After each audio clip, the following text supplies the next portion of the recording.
Muy bien, mis estimados hermanos, continuemos entonces con la clase número 2 de misionología. Ahora vamos a ver la missio Dei, que en latín este término que fue utilizado, o en los últimos años se ha utilizado este vocablo, que es latino, missio Dei, para referirse a la obra misionera. Este término muestra la inmensa importancia de las misiones en el plan de Dios para toda la humanidad. Según un doctor, John York, Missio Dei, se refiere al plan de Dios para bendecir a las naciones por medio del Evangelio del Señor Jesucristo. El concepto de Missio Dei tiene dos enfoques. ¿Cuáles son estos dos enfoques? El primero viene de Dios, como lo estamos viendo acá en la presentación. Las misiones son la actividad de Dios y se inicia en el corazón de Dios. Él toma la iniciativa entonces en cuanto a llevar a cabo las misiones. Es Dios quien estimula el esfuerzo misionero y le da poder a la iglesia para que lleve a cabo esta misión divina. Las misiones, por lo tanto, son obra de Dios. No es una obra que sea nuestra, sino que es una obra de Dios. Eso es lo primero, el primer enfoque de la Missio Dei, de acuerdo a lo que señala este doctor. En segundo lugar, la Missio Dei tiene un enfoque trinitario. La teología es trinitaria, la misión también es trinitaria. La fe que nosotros tenemos es una fe trinitaria. La iglesia, el concepto de la iglesia es trinitaria. Acá también, en la misión. Dios el Padre creó el mundo y mandó a su propio Hijo para ser el Salvador. Jesús vino para redimir al mundo. Se hizo carne también, vivió entre los hombres y se entregó a sí mismo en la cruz. El Espíritu Santo, por otra parte, vino para convencer a los seres humanos de pecado, de justicia y de juicio, con la finalidad de que estos acepten a Jesucristo. El Padre, el Hijo y el Espíritu Santo entonces están interviniendo en la misión de la Iglesia, la misión de Dios. Tiene un nombre esta obra del Espíritu Santo, que se refiere a la gracia preveniente. Aquí se refiere a la gracia preveniente, lo utilizó tanto Arminio como John Wesley. Se refiere a la gracia que actúa anteriormente, anterior a la persona cuando se convierte. El ser humano está depravado totalmente, el pecado no afectó a la voluntad humana, sino que la destruyó, y la gracia preveniente restaura esa libertad de tal manera que ahora puede escoger a Dios. Tiene esa voluntad, ese libre albedrío. Ha sido restaurado por la gracia preveniente para escoger o rechazar la gracia. Esa obra es la que efectúa el Espíritu Santo de Dios. El Missio Dei forma una parte integral de la teología entonces. Las misiones son una parte tan íntima de la teología que no se puede separar la una de la otra.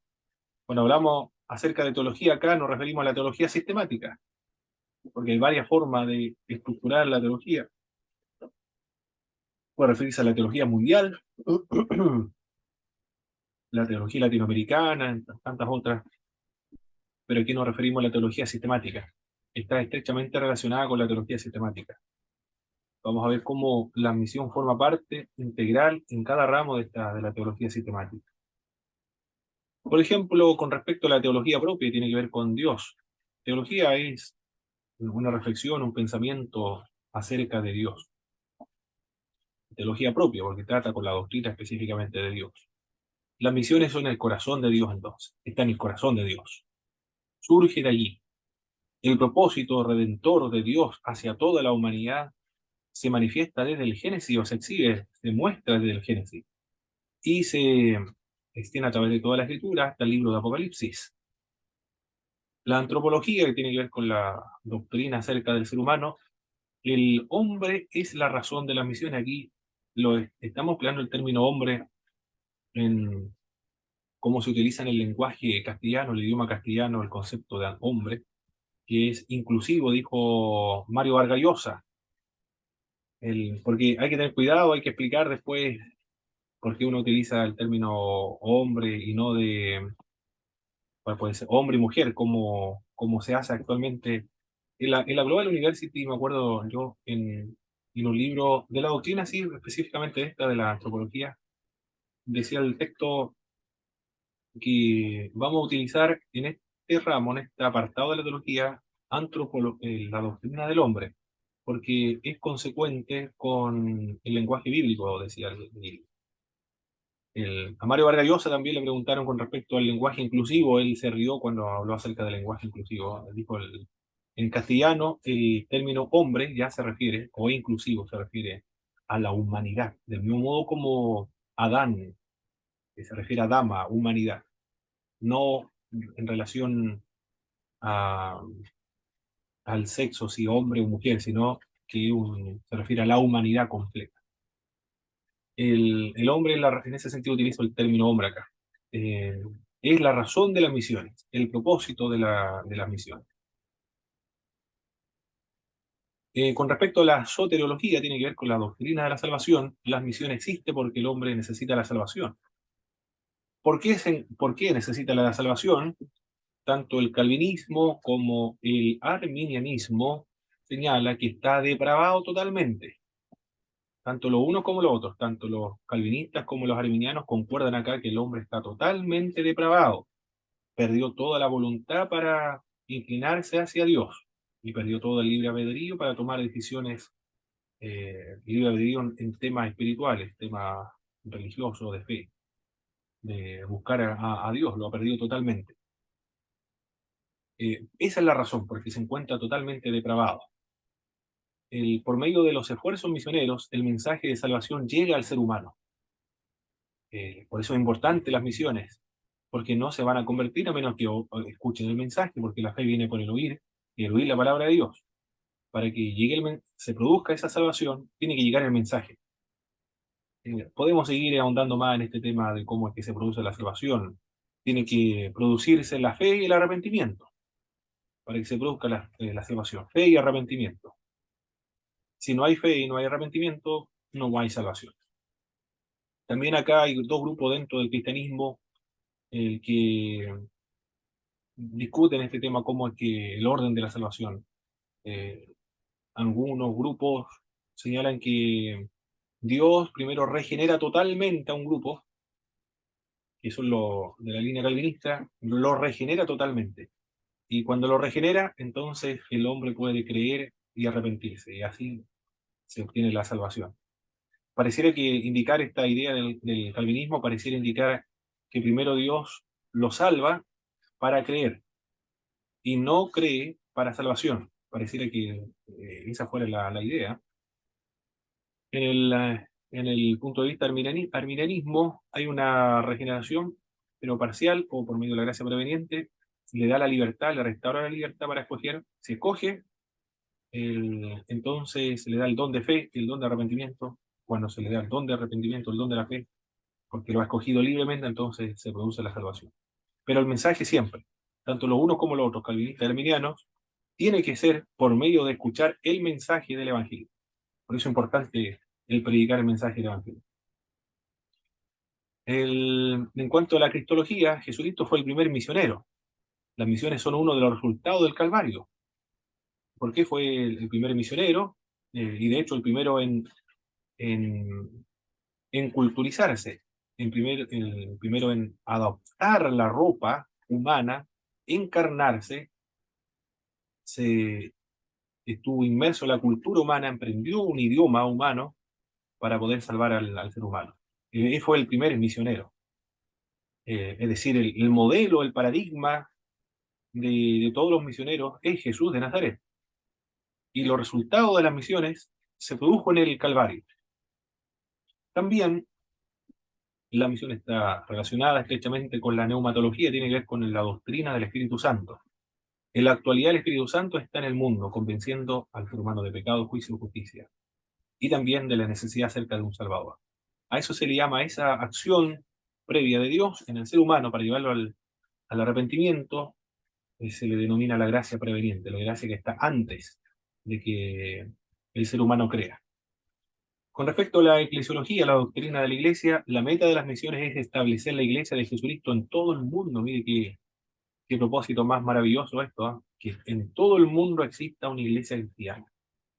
Pero como estuvimos hablando hace un momento atrás, se nos debe olvidar de que cuando hablamos acerca de establecer la iglesia en todo el mundo, estamos hablando de términos uniformes, es decir, de tener la misma iglesia nuestra, de uniformidad, porque ni siquiera la realidad en el presente es así. Para la Semana Santa, en las iglesias del Oriente, están las iglesias de Armenia, las iglesias de Antioquía de Siria, las iglesias de Etiopía, las iglesias católicas romanas. No sé si están las caldeas también, me parece mucho. Todos con sus respectivos ropajes, celebrando la misma fiesta, todos son cristianos, pero distintos ritos, distintas historias, distintas tradiciones, distintos incluso canon, pero la misma experiencia con Jesucristo, y la misma fe, la Trinidad, por ejemplo, la Trinidad de Jesucristo, la muerte expiatoria de Cristo, la cruz, lo mismo. Alguien dijo al ver esta escena en Jerusalén, que el cristianismo es un gran jardín, pero de muchas rosas, de muchas flores. No es un jardín uniforme, sino de muchas rosas. Así también lo podemos contemplar nosotros con respecto al cristianismo. No vamos o no se lleva a una iglesia, la misma nuestra, sino sembrar y establecer una iglesia autóctona. Con respecto a la escatología, al final de los tiempos, todos los redimidos de todos los pueblos se reunirán alrededor del trono de Dios y será el resultado de las misiones de la iglesia, o la misión de la iglesia. Por eso, la misión, o la missio Dei, está relacionada con la teología sistemática, en las áreas de la teología propia, antropología, soteriología, cristología, neumatología, eclesiología, escatología. Tiene de estos dos enfoques. Viene de Dios y el enfoque es trinitario. Los propósitos de las misiones ahora. ¿Cuáles son los propósitos de las misiones? Ahí estamos viendo un pueblo africano, ¿eh?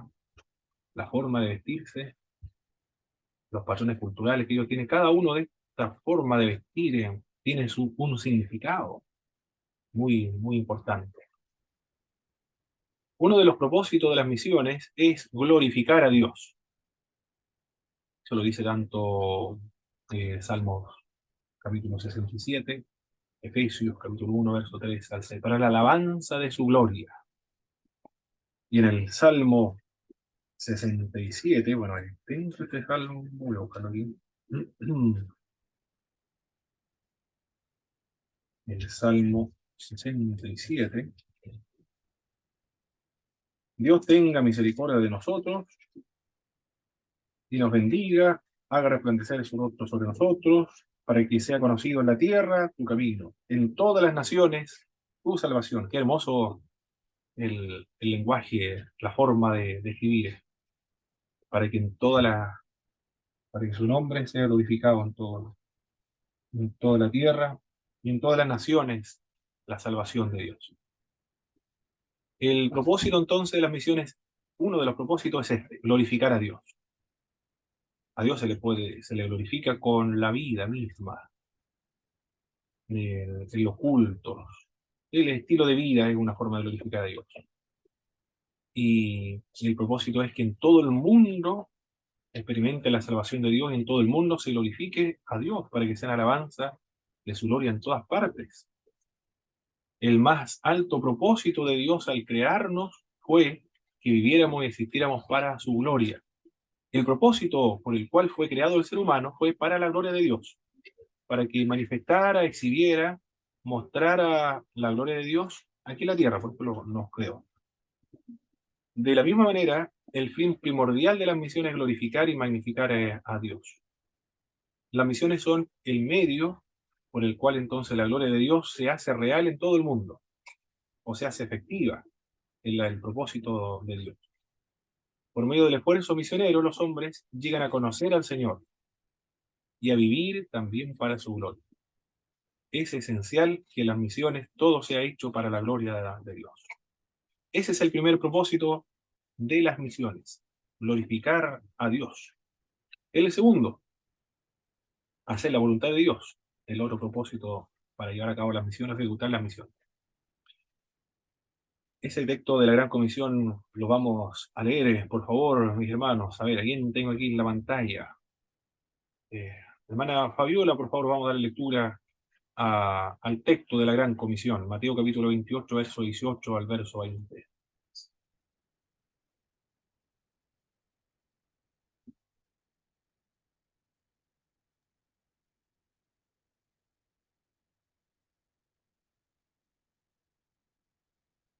Ah, tiene problemas con el audio y no se escucha. Aunque no está muteada, pero no se escucha. Hermano, ¿quién? Hermano Boris, por favor, que lo tiene por ahí, si tiene a mano el texto.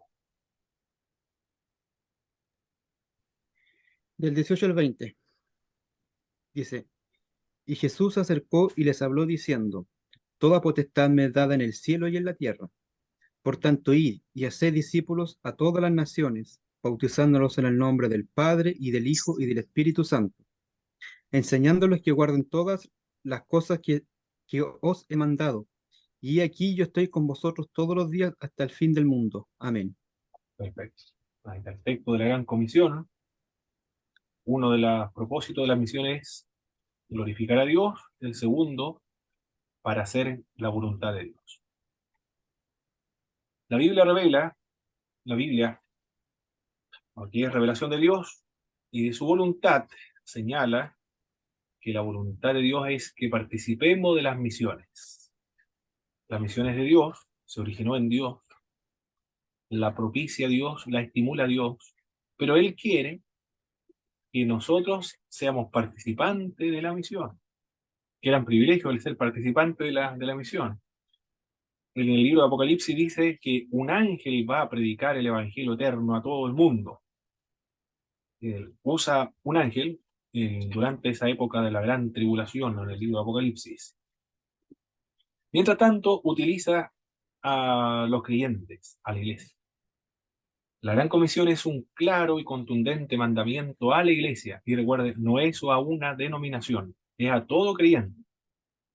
A la misión Iglesia del Señor, a las Asambleas de Dios, a la Cuadrangular, al Ejército Evangélico de Chile, a la Pentecostal de Chile Austral, la Metodista Pentecostal, es decir, a todas las misiones no cristianas, a todas las misiones se le encargó esta misión, ¿eh? Es decir, todos somos responsables de las misiones. Si usted puede orar por las misiones, puede ofrendar para las misiones, en el diario mural pone una ficha acerca de las misiones. Si logra invitar a misioneros en sus iglesias para las misiones, para dar charlas, conferencias misioneras por lo menos una vez al año o en el semestre, 2 veces al año, entonces ya esta materia podría, ya sería efectiva, cumpliría su propósito de hacer despertar la conciencia de los estudiantes del IBP, del Instituto Bíblico, de la necesidad de las misiones, porque es la voluntad de Dios. Eso es lo que Dios quiere. Recuerden el término misión, el contexto de misión, es traspasar las barreras culturales, ir donde el Evangelio no se ha predicado con anterioridad. Y estimular y orientar a los jóvenes a las misiones de nuestras respectivas iglesias. Por el cual, como es un mandamiento de la iglesia, por el cual recibimos instrucción de ir por todo el mundo predicando el Evangelio del Señor Jesús. Hay que hacer esfuerzo de alguna manera para, para ejecutar esta labor misionera. Evangelizar el mundo preparando el otro propósito de la misión es, la primera fue para glorificar a Dios, para hacer la voluntad de Dios, porque esa es la voluntad de Dios, que se predique el Evangelio en todo el mundo, que todos tengan la oportunidad que nosotros tuvimos de escuchar una vez en su vida el Evangelio. Recuerdo en una estadística del 2000 o 2010 o eso, de 2.000 millones de personas que no había oído ninguna vez en su vida el nombre del Señor Jesucristo. Mucha gente. Acá en Chile se lleva mucho tiempo, 500 años en el catolicismo romano, el protestantismo, bueno, de 100 años predicándose el Evangelio. Toda la gente ha escuchado más de una sola ocasión, de una sola vez a Jesucristo. Pero hay otras personas en el mundo que nunca han escuchado el Evangelio ni una vez en su vida. Por eso es importante fomentar las misiones, orar por las misiones, ofrendar por las misiones del mundo, dar a conocer a la iglesia, hacerle sentir que la voluntad de Dios es que no solo prediquemos nuestra cultura, nuestro país, sino cruzar las fronteras a otra cultura para hablar acerca del Señor Jesucristo y establecer una iglesia autóctona. El otro propósito es evangelizar al mundo preparando el camino para la venida del Señor Jesucristo. Y será predicado, dice Mateo capítulo 24, verso 14, y será predicado este evangelio en todo el mundo para testimonio a todas las naciones, entonces vendrá el fin. Por lo tanto, uno de los requisitos que tiene que cumplirse antes de la segunda venida del Señor es predicar el evangelio en todo el mundo. Esta profecía es única en el sentido de que la iglesia tiene que hacer algo para que se cumpla esta profecía, que es la evangelización y la predicación. Por medio de los esfuerzos misioneros, para extender el Evangelio, podemos apresurar la venida de nuestro Señor Jesucristo. Mire, si lo miramos así, es decir, ¿cómo podemos apresurar la venida de Cristo? Predicando el Evangelio hasta lo último de la tierra. Y si no predicamos el Evangelio hasta lo último de la tierra, de tal manera que todo el mundo escuche el Evangelio, entonces Cristo vendrá. Si lo vemos así, lo vemos de ese modo, porque también si se ve desde la perspectiva del pre-tribulacionismo, premilenialismo, entonces podríamos descansar, no sé si descansar o no, cómo lo puede ver usted, y ser muy pesimista y decir la iglesia no va a cumplir la gran comisión, lo que estamos estudiando ahora, porque la iglesia puede ser llevada en cualquier momento. Ahora mismo puede ser, aunque no se ha predicado el evangelio en toda la tierra, pero sin embargo esa labor misionera de predicar el evangelio a toda criatura se va a cumplir durante la gran tribulación, por medio de los 144.000, por medio de los dos testigos y también por el ángel que va a predicar el evangelio eterno. Ellos van a cumplir entonces esa profecía de predicar el evangelio a todo el mundo para que venga Cristo. Si lo vemos del otro modo, de otra perspectiva, es decir, nosotros somos los responsables de apresurar o retardar la venida de Jesucristo. ¿Qué cree usted, mis hermanos, con respecto? Bueno, eso depende de su escatología, pero ¿cómo lo ve usted si señalamos eso? Nosotros somos los responsables de apresurar o detener la venida del Señor. Aunque nadie sabe, eso estamos seguros, eso nadie lo discute, pero con respecto a esta profecía de que debe predicarse el Evangelio en todo el mundo, entonces Cristo vendrá. Yo creo que la fecha de la segunda venida de Cristo, mi hermano, no depende de lo que hagamos nosotros acá abajo en la tierra. Muy bien. Yo creo que la providencia de Dios, Dios tiene establecido ya la fecha exacta y de esa fecha no va a venir ni un día antes ni un día después. Muy bien. Perfecto, hermano Boris. Muy bien. Muy bien. ¿Quién más, mis hermanos? ¿Tiene la misma opinión o diferente?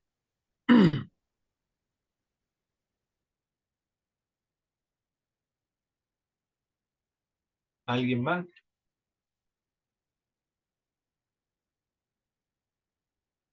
¿Nadie más se atreve a, a opinar acerca de esto, de lo que estamos hablando?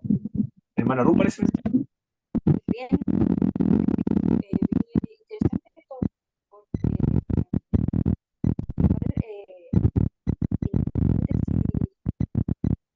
hay una responsabilidad sobre nosotros como pueblo, como iglesia,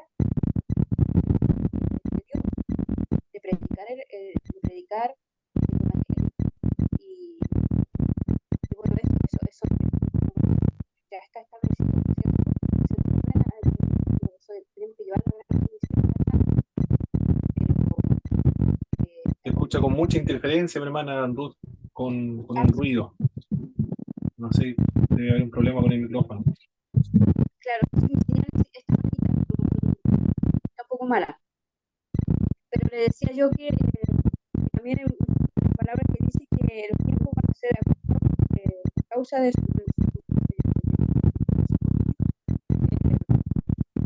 quizá como mi hermano Sí, dice, no de... sigue con la interrupción, mi hermana Ruth. Y se escucha muy mal, no, casi no se entiende. Ok, hermano,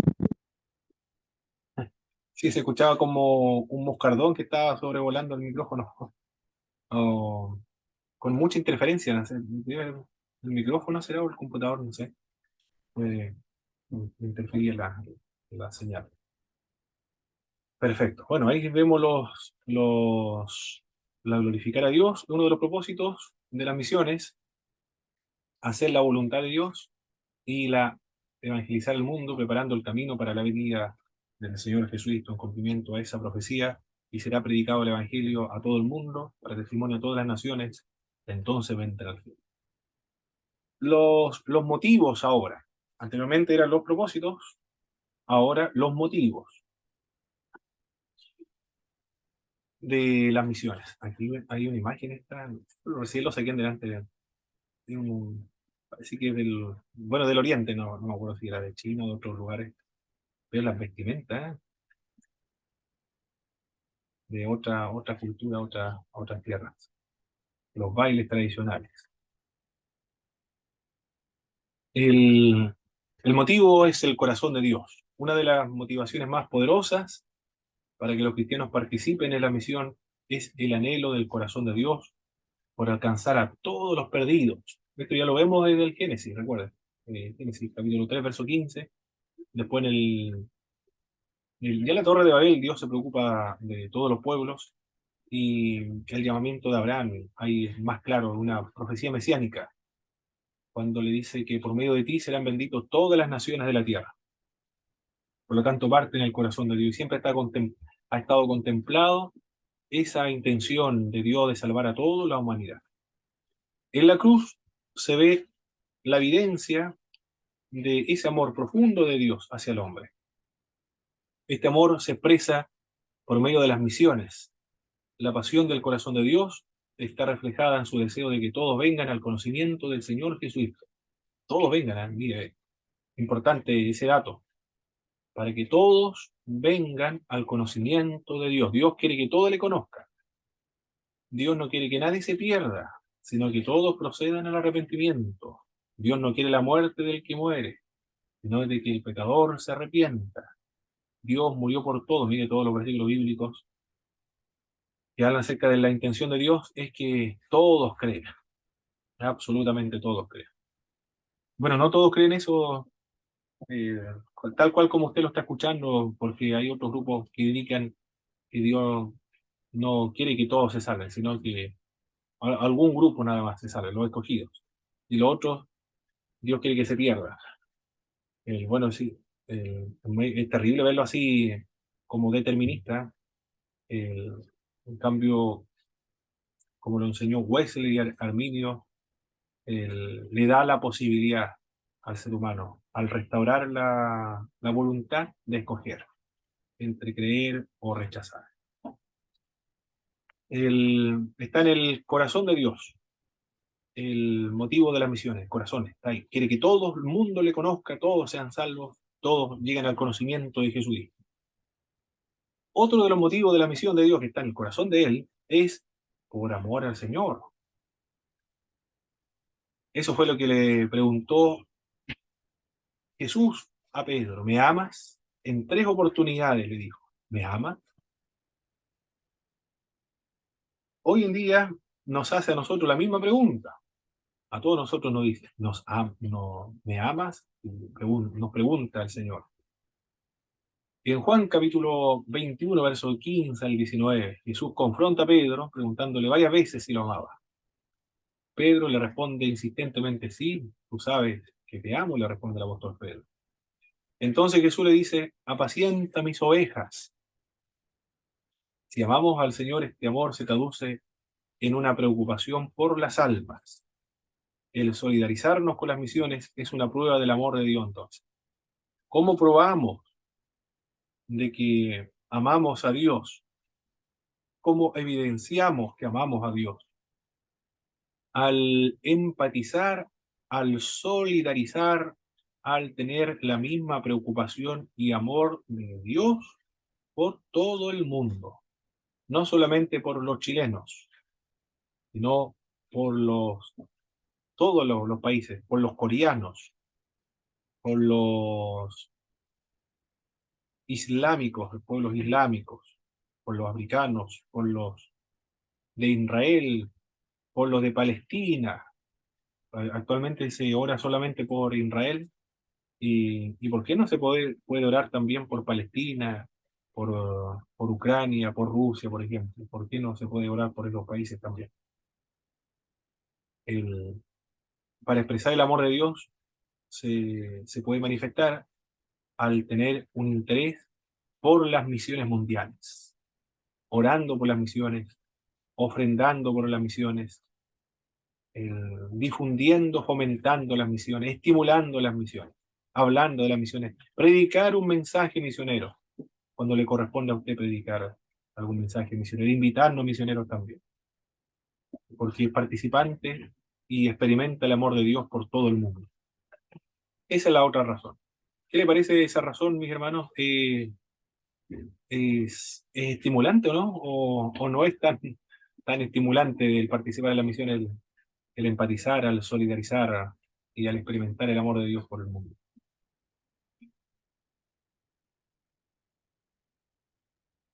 Sí, bueno, yo creo que ahí en ese punto también está involucrado uno de los mandamientos más importantes para el cristiano, que es el amor al prójimo, ¿no es cierto? Exactamente. No solamente, bueno, en sentido de mandamiento, como lo vemos aquí en Mateo, sino que también involucra también el mandamiento más grande, uno de los dos más grandes, que es amar al prójimo como a ti mismo, en el Exactamente. sentido del amor para el prójimo.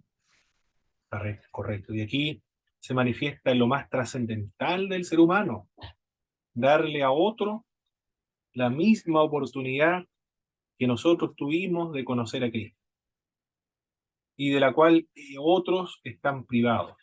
Y así, pues, claro, cumplir el mandamiento, los principales mandamientos de amor al prójimo, claro, sí. Amor para el Señor. La la otra razón o los motivos de las misiones es la condición de los inconversos. Como dice el apóstol Pablo, que se encuentran los inconversos muertos en delitos y pecados, bajo condenación y muerte, rumbo al infierno, sin esperanza y sin Dios en el mundo. Oh, qué feo, qué terrible, qué tragedia, qué cosa más terrorífica estar en esa condición. Bueno, nosotros sabemos que es terrible porque somos creyentes, pero los incrédulos le da lo mismo, ni saben siquiera la condición en la cual se encuentra, como un difunto no sabe cómo se encuentra. Pero es terrible, separado sin Dios, sin esperanza en el mundo. Por su condición como pecadores separados de Dios, les espera el juicio de Dios. Si no aceptan a Jesús como su Salvador, su destino eterno es el infierno, estar separado de Dios. Y si no escuchan el Evangelio, también se van a ir al infierno, porque la única medio de salvación es Cristo. No hay otra forma de salvación sino a través de Cristo. Y, y se van al infierno o se pierden por ser pecadores, porque no hay ninguno justo, dice el libro de Romanos capítulo 3. Esta es la clásica pregunta: ¿qué ocurre con aquellas personas que nunca tuvieron la oportunidad de escuchar el Evangelio? ¿Dios lo va a enviar al infierno? Es una pregunta clásica, siempre la plantean mis hermanos. No sé si ustedes lo han escuchado y cuáles han sido las respuestas que ustedes han oído. Todos participando aquí, mi hermano.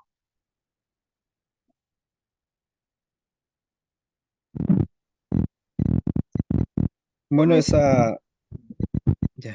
Bueno, adelante, mi hermano. Ahí yo después doy mi Sí, opinión. la hermana Ruth, disculpe, mi hermana Ruth, pero se escucha con la interferencia. ¿Sigue, Eh, sigue el zumbido? sí, sigue todavía leve, pero sí Ah, quizás si habla le entendamos, le entendamos. no, que le escuchamos al hermano mejor, porque no quiero interrumpir. A ver, mi hermana Ruth. Mi hermano Boris.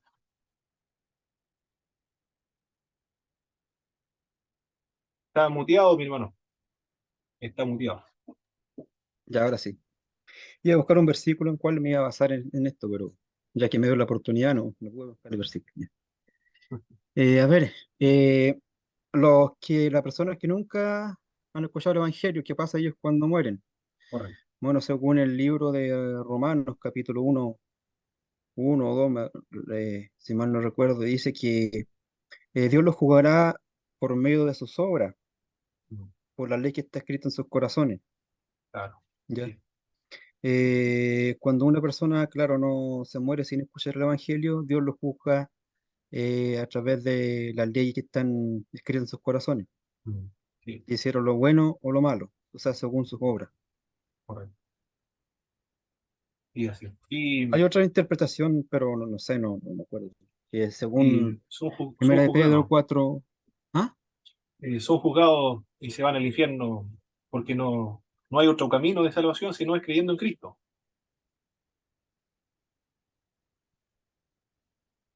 Claro, o Según, sea, sí. buen, claro, son juzgados según la obra, Mm, o sea, según la ley que está escrita en ellos, pues hicieron lo bueno, lo malo, según sus conciencias. exactamente. Ya. Hay otra Correcto. interpretación también que se basa en Primera de Pedro 4:6, que si cuando tú dices que el Evangelio es predicado también a los muertos.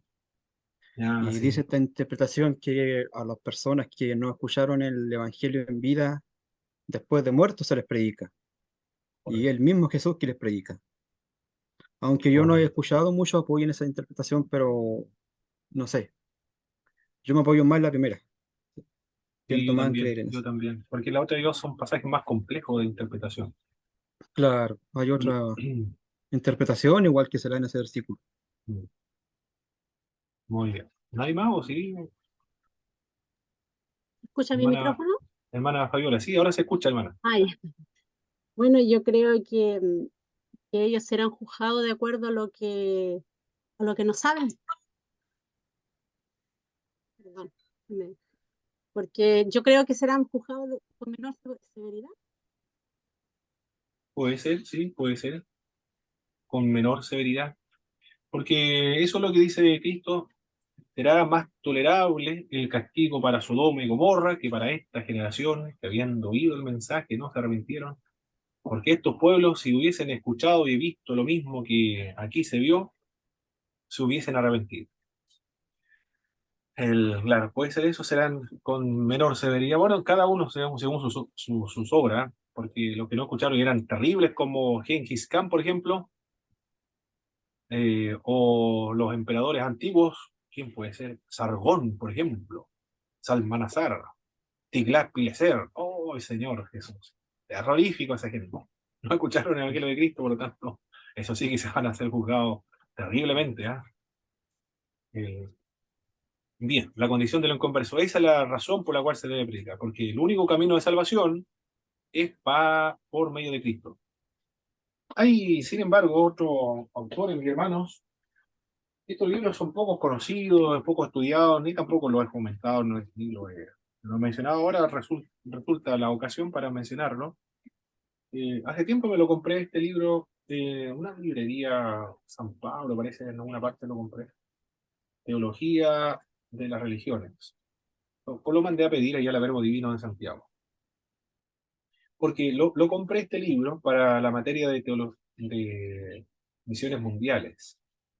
Pero resultó ser otra cosa. No me sirvió para religiones mundiales, pero sin embargo pude conocer de, de lo que se está debatiendo actualmente, de los distintos enfoques acerca de, de cómo presentar el Evangelio a otras culturas. Algunos dicen el modelo de sustitución. ¿A qué se refiere el modelo de sustitución?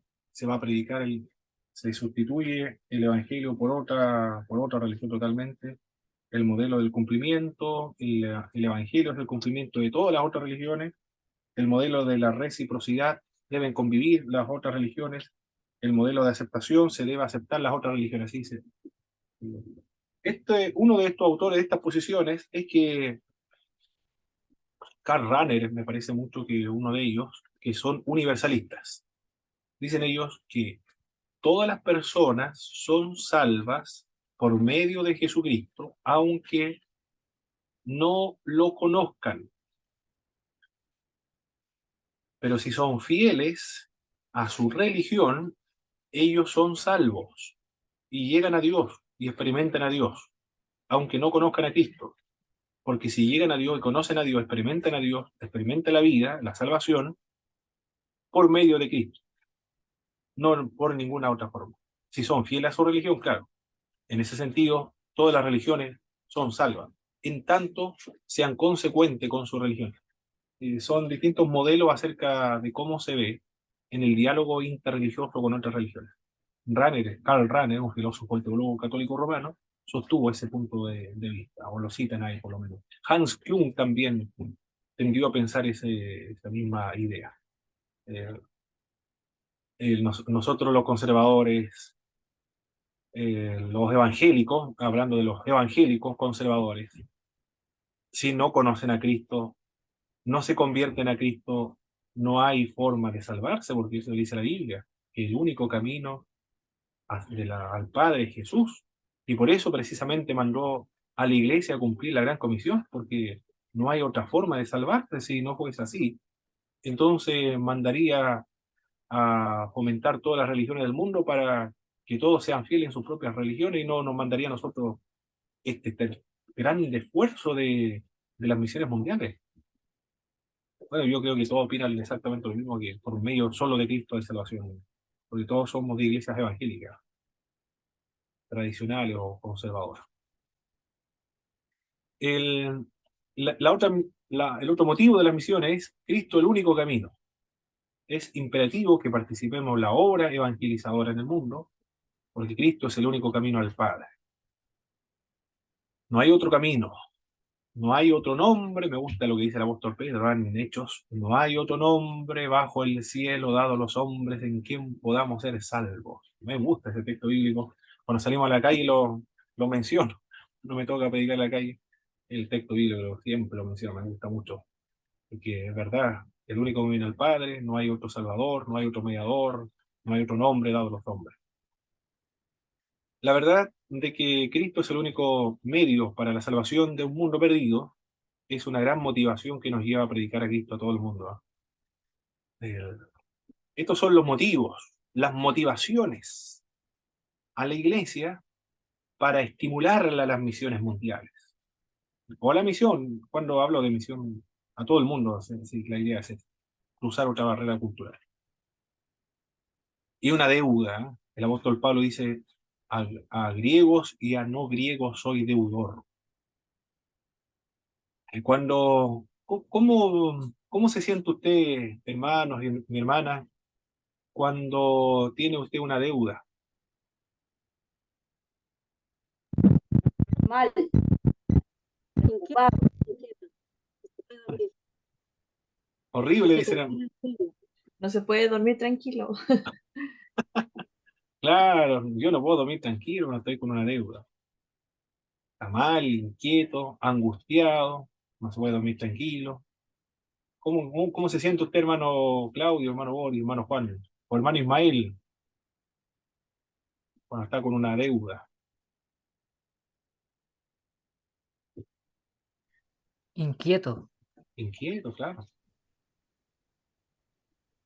Preocupado, inquieto, como decía el hermano. O sea, yo Exacto. creo que nadie se siente bien con una deuda encima. Claro, decía.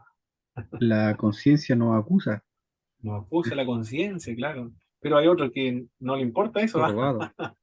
Pero a las personas honestas, sí le preocupa, claro, le preocupa tener deudas. Bueno, tenemos nosotros una deuda, como la del apóstol Pablo. No solamente Pablo tenía deuda, a griego y a no griego soy deudor, sino que tenemos una deuda con todo el mundo. Es decir, le debemos, ¿qué es lo que le debemos? El amor al mundo y el mensaje del evangelio al mundo. Esa es nuestra deuda. Nosotros debemos pagar esa deuda a la gente, al mundo, a los incrédulos. Darte gracias, lo que hemos recibido. Claro, dar de gracia de lo que hemos recibido, ¿ah? Exactamente. Hoy sería magnífico que, no sé si sería magnífico eh, que sintiéramos esa sensación de cuando debemos dinero, de ver también el Evangelio, ¿ah?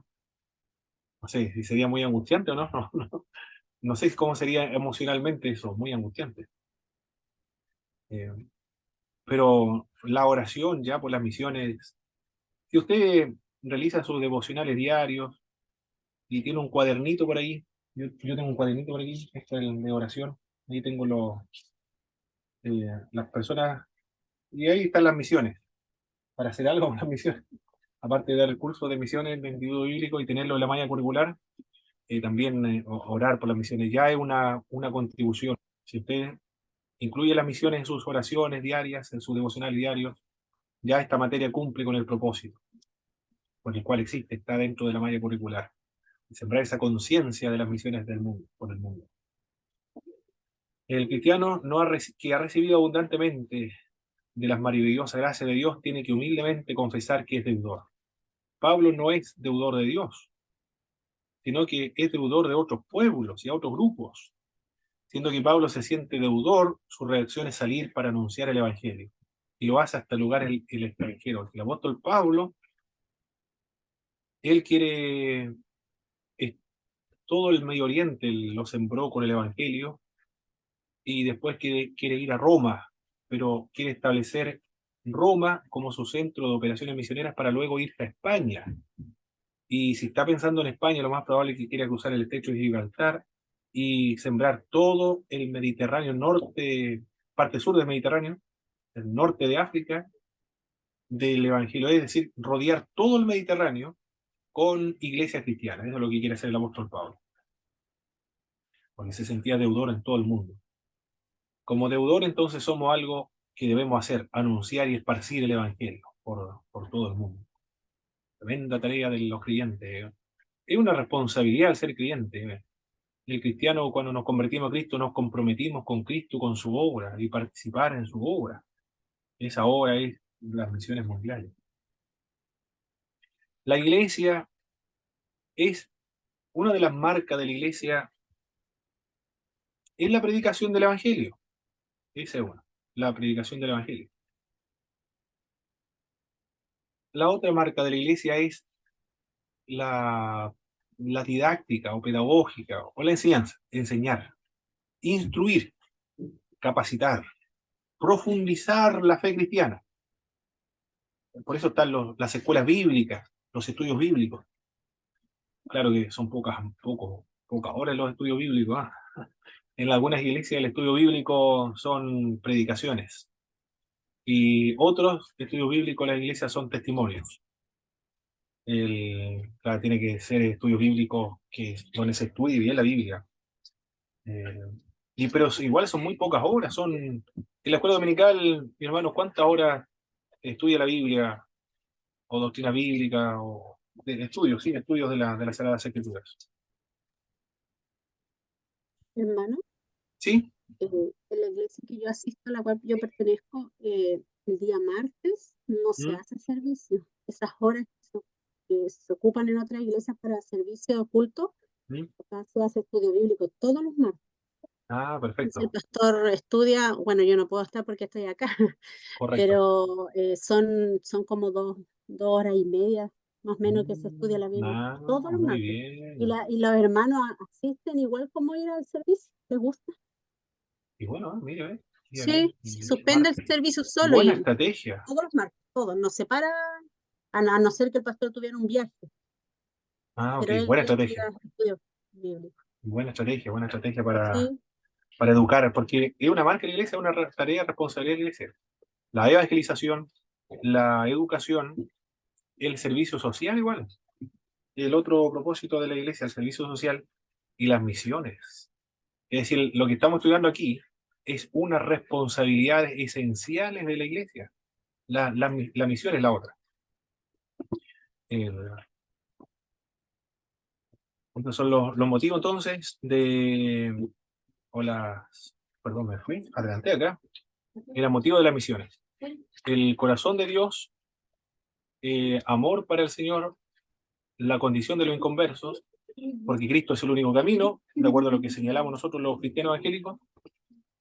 La gran mayoría de cristianos en realidad, porque los que son universalistas, mis hermanos, son teólogos, pero más universales, o filósofos, que no son solamente teólogos, son filósofos, eh, más racionalistas, son más intelectuales. Gracias al Señor no llega la población al pueblo, al bajo pueblo evangélico, sino que está en las élites, en el panteón de los intelectuales, que se queda ya no más idea, porque de lo contrario no, si llega a nosotros ya no va a estimular la predicación del evangelio. El Cristo es el único camino y es una deuda. Bien. ¿Cuál es la meta ahora de las misiones?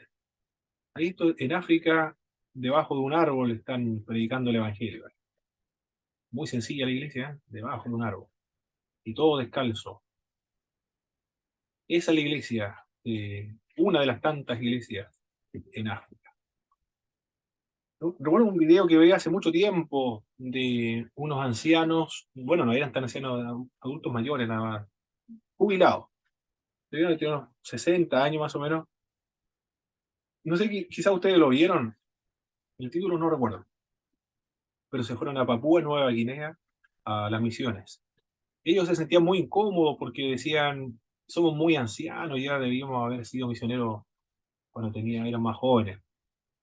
Eh, pero en los propósitos, planes y la providencia de Dios es que esa es la edad, la mejor edad para ir a la cultura a la cual ellos van, donde los jóvenes no son tomados en cuenta, no son relevantes, no son importantes. Los venerables en esa cultura son los ancianos. Es decir, no habían otros mejores que ellos, por la edad que tenían, de evangelizar en esa tribu de Papúa Nueva Guinea. Y se convirtió el jefe de la tribu, y toda la tribu se convirtió al evangelio de Cristo. Impresionante. Él le cambió la mirada, y se veía en el video se veía la mirada de esa gente. Es decir, era una mirada brillante, los ojos eran radiantes, alegres, iluminados. Y cuando vieron esta conversión de lo que se había producido ahí, otras tribus que estaban alrededor dijeron que querían que, que ellos fueran a hablarle de lo mismo a los vecinos, tribus vecinas. Y le preguntaron por qué, porque ellos decían, tenían luz en los ojos, y ellos querían tener esa misma luz en sus ojos. Increíble, porque con mirarlo, con mirarlo se daban cuenta que algo había ocurrido, tenían algo dentro de ellos, y ellos querían lo mismo. Impresionante lo que ocurrió en esa tribu, lo que produce el Evangelio, ¿eh? Cambia la mirada, cambia el rostro, eh, la forma de la persona lo transforma. Eso es lo que produce el Evangelio. Las metas de la misión entonces, el evangelismo. En todos los lugares del mundo, la iglesia debe hacer todo lo posible para presentar el evangelio, con la meta de que los oyentes acepten el mensaje, que acepten el Señor. La meta del evangelismo es de que la persona se convierta al Señor Jesucristo y sea integrada a una iglesia local. Este es el propósito, la meta, el objetivo final del evangelismo. No solamente hablar o dar a conocer a Cristo, sino que la persona se convierta y sea integrada a una iglesia local. Mientras eso no ocurra, hubo un testimonio nada más, pero no hubo evangelismo auténtico, verdadero, como se define el evangelismo. Hermana Fabiola, iba a decir algo, ¿no? Levantó la mano. Y le iba a hacer una pregunta, ¿cómo lo hacen para evangelizar aquellos países donde no se les permite evangelizar? Hace poco unos misioneros conocidos míos iban camino a Uganda, que era el lugar donde ya está establecido el evangelio ya en esa ciudad, Buculula creo que se llama el lugar. Y las chicas, los hermanos fueron para allá y se les frustró el viaje. Le pusieron inconveniente con las visas en España. Y bueno, era parte de ese grupo también, porque yo supuestamente iba a ir el otro año. Y estábamos todos preparados con estudios donde nos enseñaron toda la cultura de África. Nosotros teníamos que ir preparados para, sabiendo de que allá no usan baño o que no se bañan. O sea, todos lo sabíamos, pero lo que pasa es que el viaje se frustró y los hermanos quedaron detenidos en Turquía. Y lo que más se le pedía a los hermanos, los líderes de acá, era que ni saquen la Biblia para intentar evangelizar porque lo iban a matar, lo iban a encerrar. Sí, sí, De sí. hecho, lo estuvieron controlados, estuvieron una semana durmiendo en el terminal, esperando tener el dinero para poder volver. Entonces yo me pregunto, ¿cómo se predica el evangelio? Los hermanos que están convertidos, que son parte de los cristianos, ¿cómo lo hacen para predicar en esos países? Sí. De acuerdo a lo que dicen los hermanos, muy solapadamente, con mucho cuidado, y se requiere muchos años, a largo plazo, como lo hace la hermana de la ISA, de la Iglesia Señora Apostólica de Lautaro. Ella trabaja con los bereberes, y ella entró ahí, a esos lugares, por ayuda social. Para ayudar socialmente, otros ingresan para ayudar en educación a los niños, otros entran porque son dentistas, carpinteros, es decir, por medio de los oficios y profesiones, así se entra, no como misionero, para entrar, pero no directamente como misionero, sino esa es la estrategia. Y después se hacen amigos de las personas, ganan su confianza. Y, y lentamente, en esa confianza, teniendo un tiempo prudente, se puede surgir la conversación en torno a la persona de la fe, en qué cree, cuando le pregunta. Y ahí lentamente comenzará a testificar de quién es, pero no directamente, no agresivamente, no de manera deliberada, no abiertamente, sino muy, muy solapadamente, con mucha precaución, con mucho cuidado. Y, y del mismo modo lo que se convierte allá en esas tierras, tiene que tener mucho cuidado igualmente. No puede testificar abiertamente, sino con mucha precaución.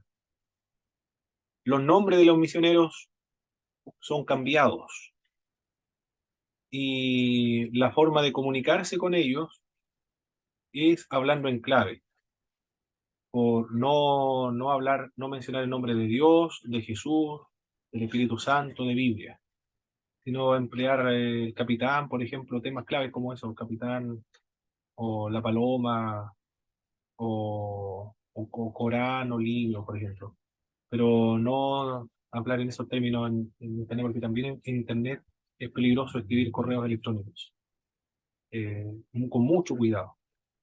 Pero ellos son bien asesorados y por agencias misioneras y conocen los lugares peligrosos y, y son proactivos, porque cuando hay tensiones políticas, entonces ellos cambian a los misioneros y dicen que tienen que abandonar el país rápidamente para irse a otro lugar donde hay menos peligros. Por lo tanto, todos esos cuidados, esas precauciones se tienen. Tienen experiencia, las agencias misioneras tienen experiencia, saben cómo trabajar en esta tierra, saben cómo evangelizar y hacer misiones, pero con mucho resguardo, ¿no?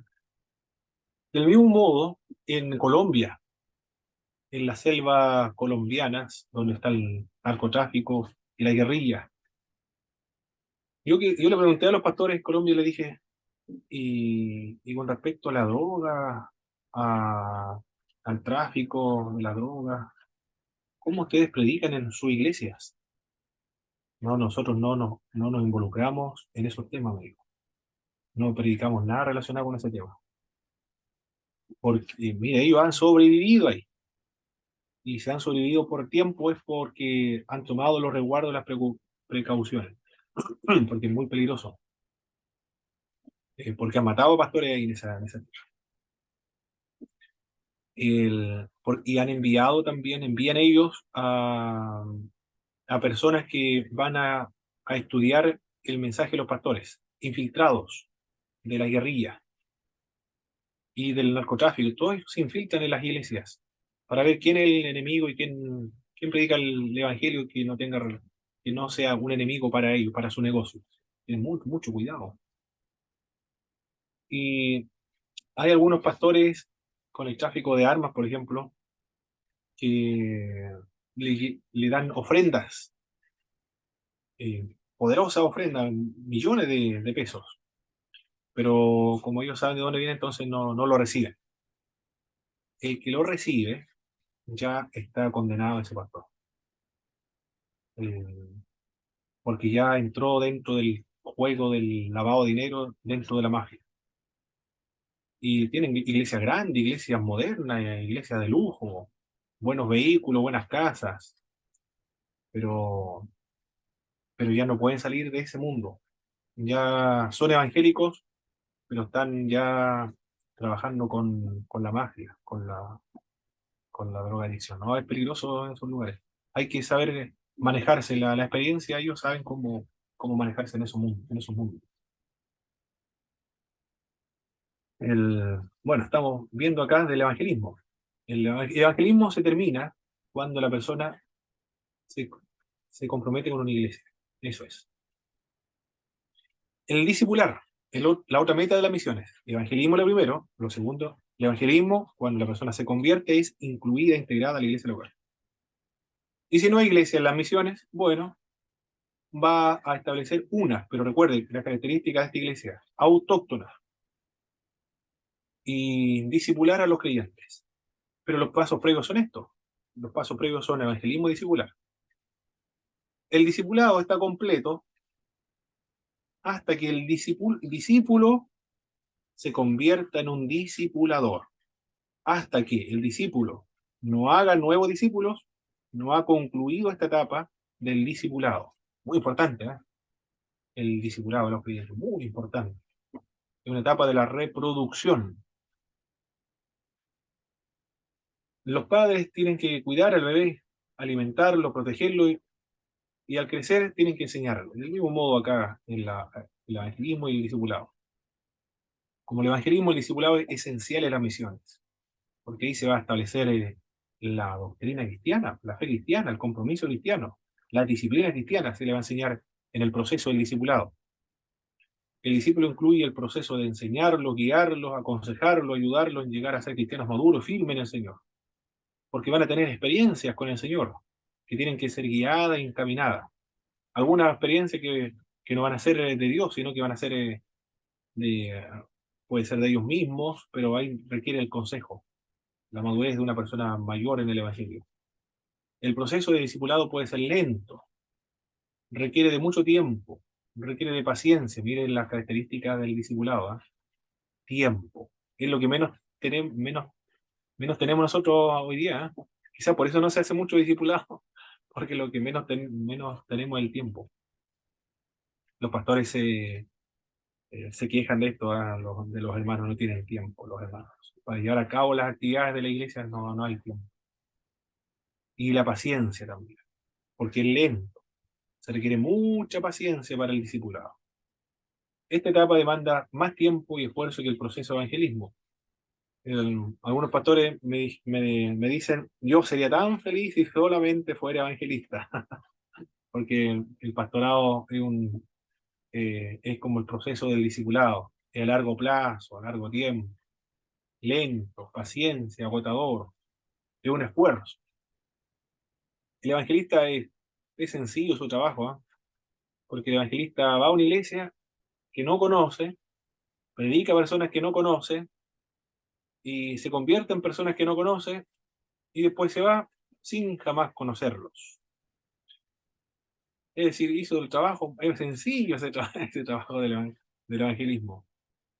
del evangelista. Claro que algunos tienen ese don, es un don, por supuesto, es un don de Dios, un don ministerial, para expresar, comunicar el evangelio con esos talentos, esos dones y esa unción de Dios. Pero el otro trabajo, el trabajo anónimo, es el del discipulado. Y el pastoral también, o sea, requiere más paciencia porque demanda toda la vida de trabajar con un alma. Y la otra meta de la misión es establecer iglesias locales. Si la iglesia va a cumplir la gran comisión, es imprescindible que la obra misionera, una de las metas, sea el establecimiento de iglesias locales. Cuando Pablo iba de una ciudad a otra, establecía una iglesia y dejaba a pastores, a presbíteros ancianos en las iglesias, los dejaba organizadas. Después mantenía contacto con ellas por medio de correspondencia y los visitaba. Las misiones en el Nuevo Testamento se centraban en la iglesia local.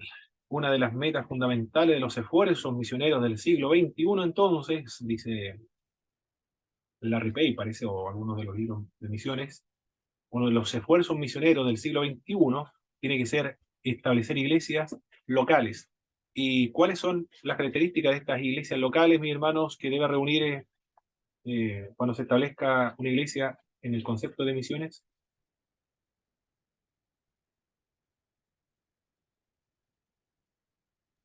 Autóctona. Autóctona, muy bien. Tiene que ser una iglesia autóctona, autogobernada, autofinanciada, autopropagadora. Hay dos dimensiones espirituales que nos motivan a participar en las misiones. Estos son el poder de la obra de Cristo en la cruz y del Espíritu Santo. La vida crucificada o la vida sacrificada y la vida llena del Espíritu forman la base para nuestra entrega a las misiones. Al entender estas dinámicas espirituales, ¿es que salió aquí? Ahí regresó. Y al ponerlas en acción, seremos motivados a comprometernos con la gran misión de la evangelización de un mundo perdido y necesitado de un Salvador. Con respecto a la cruz y las misiones, sin la obra de Cristo en la cruz, el Evangelio no tendría ningún significado, estaría vacío. Porque la esencia del Evangelio es la cruz de Cristo. Ahí está el núcleo, el significado, el fundamento de todo el cristianismo, la cruz de Cristo. Ahí todo se salva. Todas las iglesias, tanto romanas, ortodoxas, protestantes, encuentran ahí la salvación de la cruz de Cristo. Eso dijo un arzobispo de la iglesia Antioquía de Siria. Le preguntaron, una hermana evangélica le pregunta, ¿y usted cree la doctrina de la justificación por medio de la fe? Y el sacerdote o arzobispo de la iglesia Antioquía de Siria dijo, yo soy salvo, yo creo que Cristo murió en la cruz por mis pecados, dijo él. Habló acerca de la cruz, el centro del cristianismo de la cruz. En la cruz entonces se obtuvo esa salvación. La cruz de Cristo trae dos dinámicas primordiales a la vida del creyente. La primera es la salvación y la segunda es la vida de la cruz. Numerosos textos muestran que el mensaje de la cruz se refiere principalmente a la expiación provista por Jesucristo a través de la muerte y de su resurrección. Un mensaje secundario enseñado por Jesús extiende la cruz metafóricamente a la vida del autosacrificio, que es una característica de todo verdadero seguidor de Jesucristo. La primera idea de la cruz es la muerte expiatoria. La segunda es metafórica, para referirse a la vida sacrificada del creyente. Es decir, el creyente debe caracterizarse por su sacrificio en el Evangelio, de autosacrificarse.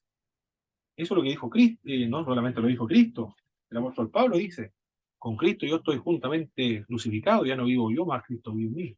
Pero Cristo dijo, el que no lleva su cruz, y ¿cómo es el texto, mis hermanos? El que, el que me sigue y no lleva su cruz no es digno de mí, algo así, ¿verdad? Tiene que tomar su cruz y seguirle. El discípulo tiene que tomar la cruz y seguir a Cristo. Habla acerca de una vida sacrificada. Es decir, el sacrificio es parte del cristianismo. No habla del cristianismo de una vida cómoda, como lo señala la doctrina. No sé si amerita o se le puede aplicar este nombre, doctrina, la enseñanza mejor, de la prosperidad, de una vida cómoda, lujosa, sin ningún problema, donde está exento de todo tipo de sacrificio y donde el sacrificio se ve como evidencia de la falta de fe que tiene. Pero acá la metáfora de la cruz habla acerca de autosacrificio Hermano Pablo, en la obra de Cristo. Sí, hermano Ismael. ¿usted me puede explicar la diferencia entre la prosperidad y la bendición en este caso? Muy bien. La... Aquí lo voy a anotar, ¿eh? Lo voy a anotar.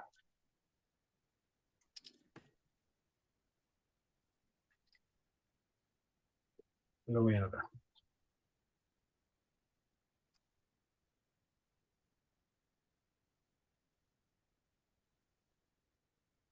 Como nosotros lo entendemos, mi hermano Ismael, como nosotros lo entendemos, no como la Biblia lo describe, sino como se entiende popularmente esta enseñanza. Y la otra,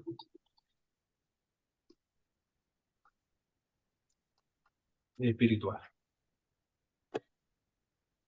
Esta es. Esta podría ser la diferencia, la prosperidad, porque y la bendición espiritual, es superficial esta diferencia, pero más o menos sirve para ilustrar la diferencia entre uno y lo otro. Porque la bendición, fuimos bendecidos con toda bendición espiritual que viene de lo alto. Eh, Cuando habla acerca de bendición espiritual que viene de lo alto, ¿a qué se refiere? Se refiere a la obra de Cristo en la cruz, que obtuvo salvación, redención, expiación, sustitución, propiciación, regeneración, justificación, adopción, elección, unión con Cristo, que tiene que ver con la obra de Cristo en la cruz. A eso se refiere la bendición. El,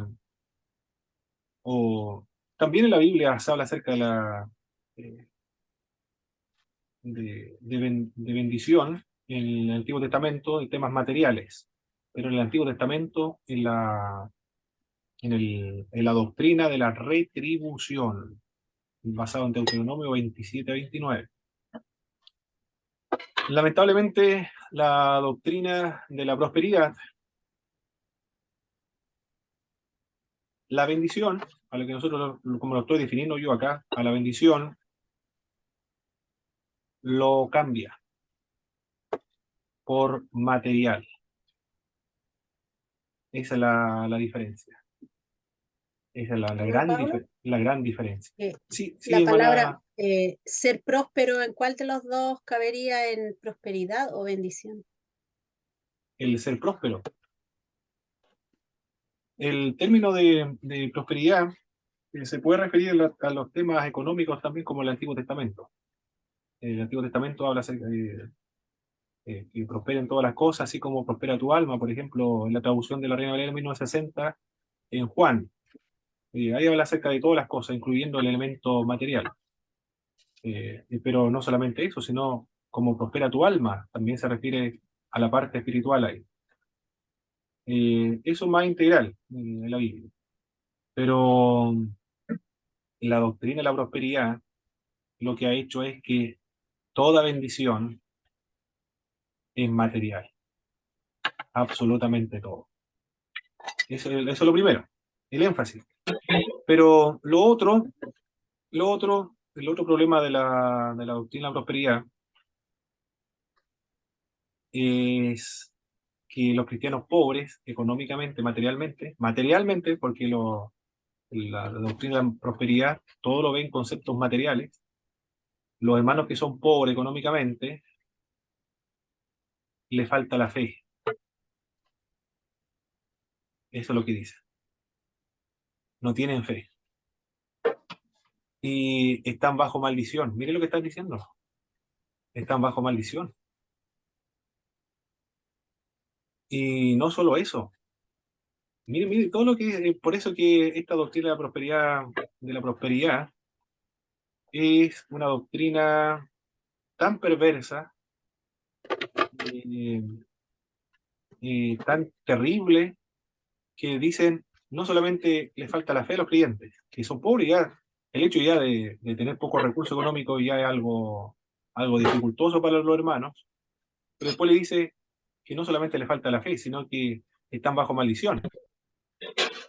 Y también le dice que tienen un espíritu, es decir, tienen un espíritu de pobreza, es decir, tienen un demonio que están poseídos por un espíritu de pobreza.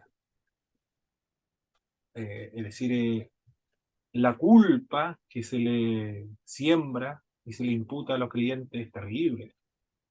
Le falta la fe, están malditos y están poseídos por un demonio de pobreza. Ahí está la herejía, ese es el error. No solamente eso, sino que a los cristianos que no tienen, por ejemplo, arriendo, perdón, los que están arrendando, y los que no tienen casa propia, y los que no tienen auto, esos creyentes, si tienen el don de profecía, el don de lengua, por ejemplo, eso, esas lenguas son falsas o no son verdaderas. Porque en una oportunidad escuché a un predicador que dijo, hay hermanos que profetizan y andan a patas. Hay hermanas que hablan en lengua y no tienen casa propia, andan arrendando. ¿Qué le parece a usted esa doctrina de la que le estoy comentando? Eso dice la Biblia de, de los cristianos pobres económicamente, de que tienen que tener auto o tienen que tener casa propia para profetizar, para hablar en lengua. Nada de eso dice, no tiene nada que ver, se ve todo en términos materiales. Es una herejía, es una doctrina moderna también. Eh, no es lo que enseña la Sagrada Escritura. Pero eso sería la diferencia, hermano, y más no sé si habrá quedado claro lo uno con lo otro. Cuando la Biblia habla acerca de bendición, por ejemplo, se refiere, cuando Cristo dice, Cristo se Es hizo que pobre para que nosotros fuésemos enriquecidos. La doctrina de la prosperidad dice que ¿en qué sentido vamos a ser enriquecidos? En ser prósperos en nuestras empresas, nuestro auto, tenemos que ser multimillonarios para indicar que el Evangelio no trae pobreza, sino riqueza. Pero el texto bíblico no claro. se refiere a esa riqueza, se refiere a la obra de Cristo en la cruz, redención, justificación, propiciación. A eso se refiere, no se refiere para que Claro, seamos ricos materialmente.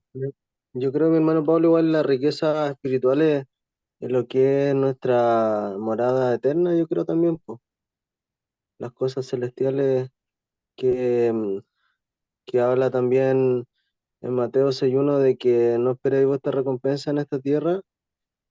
Eh, o sea, dice en Mateo, así textual, más o menos dice que si que quieren ver una recompensa en la tierra, ciertamente la verán, pero que no esperen una recompensa celestial. Sí, Eh, por ende, es mejor una recompensa celestial que algo pasajero acá. claro que sí. No, la doctrina de la prosperidad es terrenal, Mm. temporal, pasajera, material, superficial, cruel, discriminadora,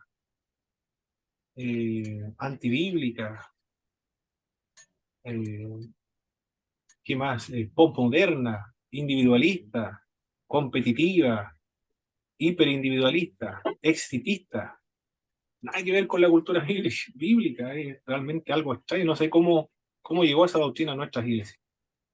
Hermano, Eh, eh, sí, un predicador que se llama, mira, encontré esto, que se llama Creflo Dollar, ¿Mm? dijo, Jesús sangró y murió en la cruz para que podamos reclamar las promesas de la prosperidad financiera. ¿Qué le parece? Mire, vea, hasta en la calle en una oportunidad escuché, Cristo murió en la cruz para sacarnos de la pobreza. Mire, para que tú fueras próspero económicamente. Dios mío, Señor. En un país, por ejemplo, en el país africano donde están con problemas para comer, se va a predicar un mensaje como eso, y resulta que no alcanza ni siquiera para subsistir. ¿Qué pasa con ese evangelio? La gente se defrauda, porque no es el evangelio. Después dice, no, yo no creo en Cristo, no creo, porque me mintió.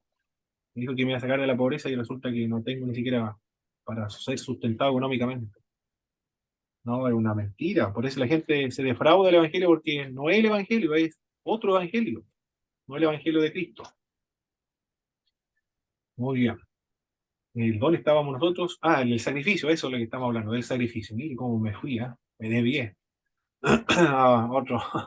De las preguntas hacen eso, ¿no? Hay que salir de todas las dudas, mi hermano. Aprovechar el tiempo de clases.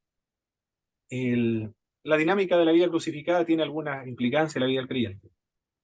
¿Cuáles son estas implicancias en la vida del creyente? El poder, primero. La obra de Cristo en la cruz tiene un extraordinario poder. La obra de Cristo en la cruz es el poder de Dios para salvación y transformar al pecador. Es el poder de Dios para cambiar radicalmente la vida de los creyentes. Es el poder de Dios para la evangelización del mundo. Con respecto, es lo primero, la cruz es poder para salvación a todo aquel que cree. Pero también la otra implicancia, los derechos personales. Toma tu cruz y sígueme, dijo el Señor. Terrible, ¿eh? Terrible la frase. Toma tu cruz y sígueme. Mira lo que le está diciendo. Un mensaje evangelístico, ¿cómo sería un mensaje evangelístico ese? Que la gente escuchara y entendiera lo que significa el mensaje. Toma tu cruz y sigue a Cristo. Terrible, ¿eh? Porque le está diciendo, niégate a ti mismo. Pierde todos tus derechos personales que tienes ante el Rey del cielo y de la tierra. Renuncia a todos tus derechos, a todas tus libertades que tienes, a tus proyectos de futuro, a tus aspiraciones de futuro, a tu juventud. Renuncia a todo y sacrifícate por mí.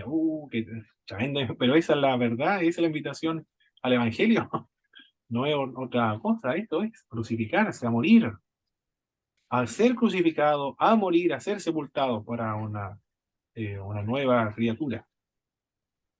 La cruz implica entonces negarse a sí mismo. Hace 2000 años, cuando un hombre era colgado en la cruz romana, tenía que aceptar por lo menos 3 realidades. La primera, sabía que no tenía futuro porque iba a morir. No podía satisfacer sus propios deseos personales porque estaba crucificado. A partir de ese momento, la casa, los caballos no le servían de nada. No podía usarlo porque estaba en la cruz. De la misma manera, el crucificado con Cristo le entregamos al Señor nuestro futuro. Y así ocurrió con nosotros. Yo creo que todos ustedes, antes de ser convertidos, menos que hayan nacido en el Evangelio, tenían otro propósito antes en mente de lo que iba a ser su futuro. Y otros no tenían idea de qué iba a ser nuestro futuro. Lo que estábamos en esa condición era mucho mejor todavía, porque no sabíamos qué íbamos a hacer. Pero algunos ya se habían proyectado, por lo menos los que tenían más edad. Yo me acuerdo de un profesor que me decía, mire, yo ganaba mucho recurso porque tenía un hojalatería, no, desarrolladura. Le iba muy bien, tenía una casa, pero trabajaba todo el día. Pero él lo que uno que quería hacer era juntar harta plata, irse a Cancún un año, un par de meses, no sé, con la familia, su esposa, y volver después a ser feliz y morir. Eso era su proyecto de vida. El proyecto de vida de algunos, gastarse toda la plata de la vacación y después volver y morir. Eso era. Y una vez en la calle predicando en Ahumada, él fue mi mentor, se llama Gerardo Canales, se llama el pastor. Y en Santiago, en Ahumada, escuchó un mensaje en la calle. Y él dijo, todo lo que estaba predicando ese hombre me estaba hablando a mí. Yo me acerqué y creí en lo que estaba predicando. Dijo, impresionante la predica en la calle. Por eso es importante salir a predicar a la calle, al aire libre. Porque hay un alma que necesita escuchar como él ocurrió con él. Y dijo, yo creí lo que estaban diciendo. Y cuando estaba en la casa, al frente había una iglesia y él se compró un cultrón y cuando hacían culto se ponía a tocar el cultrón fuerte o ponía la radio también. Y después cuando llegó ese domingo, cuando se convirtió en la calle, fue a la iglesia. ese mismo día. Y después comenzó a estudiar, ya un año convertido, comenzó a estudiar teología en Santiago. Y después se vino a Temuco hizo un instituto bíblico, y ahí estudié. Bueno. Pero sí, a los 41 años se convirtió, imagínense. Eso eran los proyectos. Pero acá, cuando uno se convierte, se pierden todos los proyectos de vida, ya se transforma, se va para otro lado, vuelve para Dios, otra vez. Hermoso lo que se produce la conversión a Cristo, transforma toda la vida de una persona. La vida crucificada nos da una motivación entonces para entregarnos en sacrificio al Señor para las misiones, porque perdimos todos esos derechos personales también. Tomar la cruz es la pérdida de los derechos personales. Cuando el cristiano vive la vida de la cruz, él pierde todos sus derechos, es el Señor quien toma control de la vida y es Él quien hace las decisiones. Para el misionero, el negarse a sí mismo y entregarse al Señor produce la motivación de dejar a su familia, como Abraham, deja tu tierra y tu parentela, la tierra que yo te mostraré. Hay que dejar la familia, eh, no se refiere aquí a la esposa, si está casado tiene que irse con la familia, con los hijos, con todos. Todas sus amistades, su cultura, su casa, su país natal. Yo conocí a hermanos que recibieron el llamado a las misiones, estuvieron también en el Instituto Bíblico, de pronto ellos dijeron, el Señor nos llamó a las misiones. Y fueron a Argentina a prepararse un año. Vendieron su departamento, así de radicales fueron. Vendieron su departamento para irse a las misiones. Todo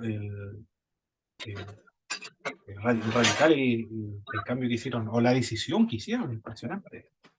Y para irse a otro país, a los confines del mundo para predicar el Evangelio. Eso implica el poder de la cruz, tiene poder para salvación, se pierde los derechos, cuando nos crucificamos con Cristo, perdemos los derechos personales y entregamos todos los derechos al Señor Jesucristo. Perfecto, mis estimados hermanos. Hemos llegado a... Y terminamos justo a la hora, está todo programado para terminar justo a la hora, impresionante